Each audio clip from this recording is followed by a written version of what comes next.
ಇನ್ನು ರಾಜ್ಯ ಕಾಂಗ್ರೆಸ್ ಅಲ್ಲಿ ನವೆಂಬರ್ ಕ್ರಾಂತಿ ಫಿಕ್ಸ್. ಕುರ್ಚಿಗಾಗಿ ಸಿಎಂ ಡಿಸಿಎಂ ನಡುವೆ ದೊಡ್ಡ ಫೈಟ್ ನಡೀತಾ ಇದೆ.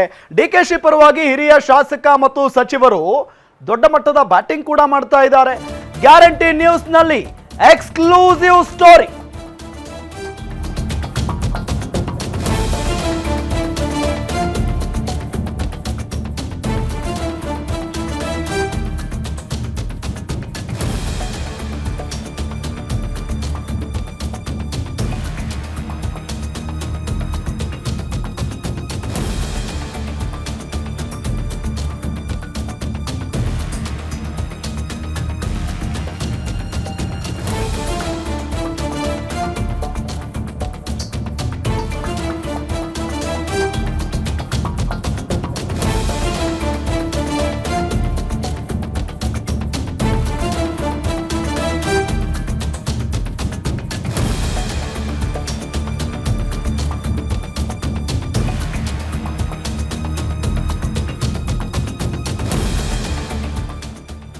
ನವೆಂಬರ್ ಕ್ರಾಂತಿ ವಿಚಾರಕ್ಕೆ ಸಿದ್ದು ಆಪ್ತ ಸಚಿವ ಪ್ರತಿಕ್ರಿಯೆಯನ್ನ ಕೊಟ್ಟಿದ್ದಾರೆ.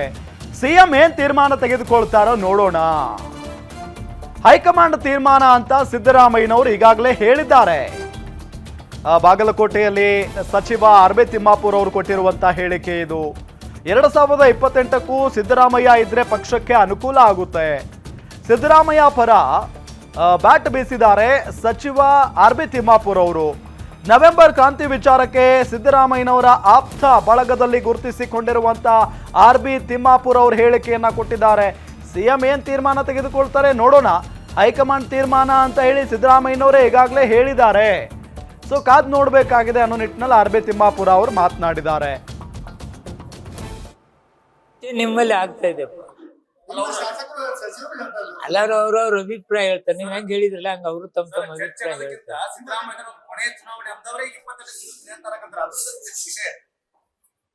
ಸಿದ್ದರಾಮಯ್ಯ ಸಾಹೇಬ್ರು ಅವ್ರ ತೀರ್ಮಾನ ಏನ್ ತೆಗೆದುಕೊಳ್ತಾರೆ ನೋಡೋಣ.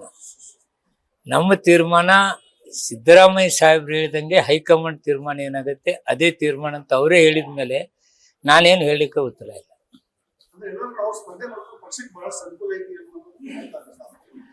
ನಾ ಹೇಳ್ತಿದ್ದೀನಲ್ಲ ಅದು ಅವ್ರ ತೀರ್ಮಾನ. ಅವರು ಮುಖ್ಯಮಂತ್ರಿ ವಿಷಯದಲ್ಲಿ ಹೈಕಮಾಂಡ್ ಬಗ್ಗೆ ಹೇಳಿದ್ದಾರೆ. ಅದನ್ನ ನಾವು ಗಮನಿಸ. ಮುಖ್ಯಮಂತ್ರಿಗಳು ನಮ್ಮ ನಾಯಕರು ಏನ್ ಹೇಳಿದಾರೆ ಅದನ್ನೇ ನಾವು ಒಪ್ಕೋಬೇಕಲ್ಲ. ಅವಾಗ ತನಕ ನೆಲಿಲ್ಲ ವಾಲಿ ಬೇಡ ಹೇಳ್ತಿದ್ದ ಹಂಗ ಆಗತ್ತೆ ರೀ. ನಾವು ಹೈಕಮಾಂಡ್ ಅವ್ರು ಒಪ್ಪಿದ್ರ ಅಂದ್ರೆ ನಾವ್ ಹೇಳ್ತೀವಿ ಯಾರು ಮಾಡ್ಬೇಕು. ಹೈಕಮಾಂಡ್ ಏನಾದ್ರು ದಲಿತರಿಗೆ ಮಾಡ್ತೀವಿ ಅಂದ್ರೆ ನಿಮ್ನ ಕರೆದು ಹೇಳ್ತೀನಿ ಇಂಥವ್ರು ಮುಖ್ಯಮಂತ್ರಿ ಮಾಡತ್ ನಾನೇ ಹೇಳ್ತೀನಿ.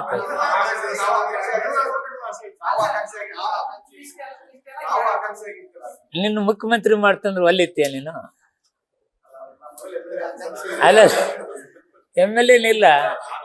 ಬಾಳ್ ಮಂದಿ ಮುಖ್ಯಮಂತ್ರಿಗಳು ಪ್ರಧಾನ ಮಂತ್ರಿಗಳು ಜನರಿಂದ ಆಯ್ಕೆ ಆಗಿಲ್ಲ. ಪ್ರಧಾನ ಮಂತ್ರಿಗಳಾಗಿ ರಾಜ್ಯಸಭಾ ಮೆಂಬರ್ ಆದದ್ದುಂಟು, ಲೋಕಸಭಾ ಮೆಂಬರ್ ಆದದ್ದುಂಟು, ಎಷ್ಟೋ ಜನ ಮುಖ್ಯಮಂತ್ರಿಗಳಾಗಿ MLA ಆದದ್ದುಂಟು. ಅವಕಾಶ ಸಿಕ್ಕರೆ ಆಗಿ ಯಾರು